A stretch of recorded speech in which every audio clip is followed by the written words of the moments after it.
কেমন লাগে? আমি অ্যাকচুয়ালি নাইট মিররটা দেখবো বলে অনেকদিন ধরেই চেষ্টা করেছিলাম, রাহুলের সঙ্গে অনেক দিনের পরিচয়।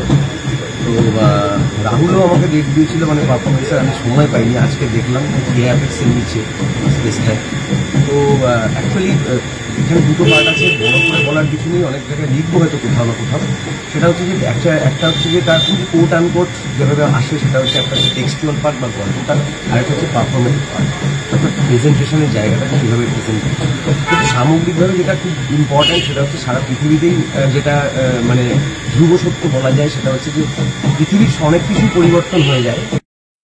মানুষের সমাজটা কীরকম ছিল, 500 বছর পরে কি এসেছে, এই পরিবর্তনগুলো বোঝা যায়। কিন্তু থিয়েটারে যাবতীয় পরিবর্তনের পরেও একটা সিম্পল গল্প, একটা অসম্ভব অভিনয় বা প্রেজেন্টেশনের জায়গায় যে মূল জায়গাগুলো দাঁড়িয়ে আছে, গল্পটা আর অভিনয়টা, তাহলে অনেক কিছুকেই ভুলিয়ে যায় এবং এক ধরনের ইন্টিমেসি, অন্তরঙ্গ একটা অবস্থান এবং অবশ্যই কমিউনিকেশন তৈরি।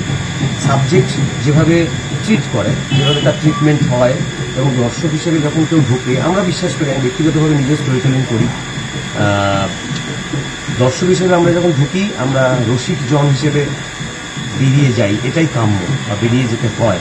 তো আজকে নাইট মিরর যেভাবে প্রেজেন্ট করলে ছোট্ট একটা জায়গার মধ্যে কত স্কোয়ার বাই কত স্কোয়ার, মানে সবাই জানে কতটুকু মাত্র জায়গা, সেটা একটা অন্য ধরনের অভিঘাত তৈরি করবে। আমি সাবজেক্টের জায়গাটা এখন আর খুব একটা আলোচনায় আনছি না, অনেক বড় হয়ে যাবে, কিন্তু সেটা খুব অবশ্যই প্রণিধানযোগ্য, সেটা নিয়েও আলোচনা করা যায়, বিতর্ক থাকতে পারে, কিন্তু তার মধ্যে যে বোল্ডনেস, শার্পনেস এবং তার মধ্যে যে এক ধরনের তেলবতা আসে কখনো কখনো, সবটা মিলিয়ে নাইট মিরর খুব ভালো, দেখুন সবাই, এইটুকু আমি বলতে পারি।